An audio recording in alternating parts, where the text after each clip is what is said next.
আসসালামু আলাইকুম ভিউয়ার্স, আজকে আপনাদেরকে দেখাবো আমাদের এই যে 7 দিন বয়সী কালার বার্ডগুলি। এই যে এগুলি হচ্ছে এবারকে আমরা কক মুরগি তুলেছি কালার বার্ড।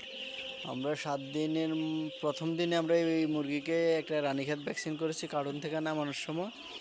তারপরে 6তম দিনে আমরা কিল ভ্যাকসিন করেছি ঠান্ডা এবং গাম্বুরো এই জন্য একটা কিল ভ্যাকসিন করেছি, এটা গাড়ে দেওয়া হয়। আমরা করেছি আজকে 7 দিন। যে আমাদের মুরগিগুলো মোটামুটি ফুরফুরা আছে।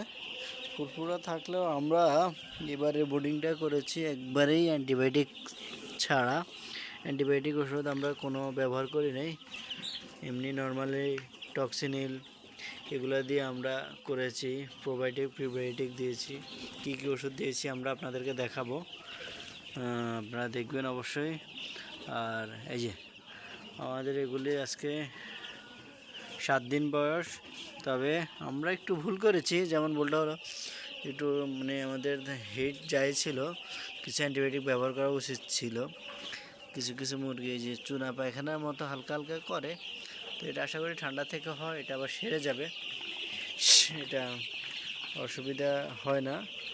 তারপরে এখন যেহেতু শীতের সময় একটু সমস্যা করতে মানে এই কারণে পাতলা পায়খানা মানে চুনা পায়খানার মতো একটা ভাব আছে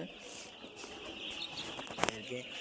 তো এই যে তারপরও এরা কিন্তু খুব ফুরফুরা, খুব দৌড়াদৌড়ি করতেছে। আমরা এটার জন্য ওষুধ দিব, কালকে আমরা কী ওষুধ দিই আপনাদেরকে অবশ্যই দেখাবো। এই যে আমাদের এখানকার মুরগির মর্টালিটি নেই, আমরা এই যে আশা করা যায়।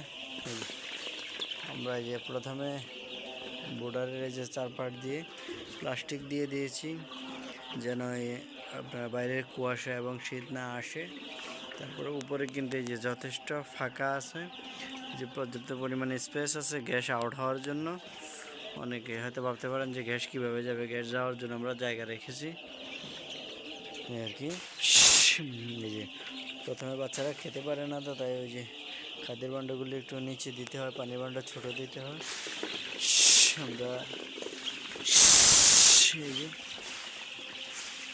দেখতে থাকুন, আপনারা আমাদের চ্যানেলে অবশ্যই নতুন একটা সাবস্ক্রাইব করে নেবেন। তারপরে হচ্ছে আমাদের প্রত্যেকটা ভিডিও আপনারা দেখতে পাবেন, ছাড়ার সাথে সাথেই পাবেন। আজকে এই পর্যন্ত, দেখাবো অন্য ভিডিওতে। আসসালামু আলাইকুম। আমরা আপনাদেরকে এই যে আমাদের মুরগিগুলো দেখেন কত দূর দৌড়াদৌড়ি করতেছে, সুস্থ ফুরফুরা মুরগি।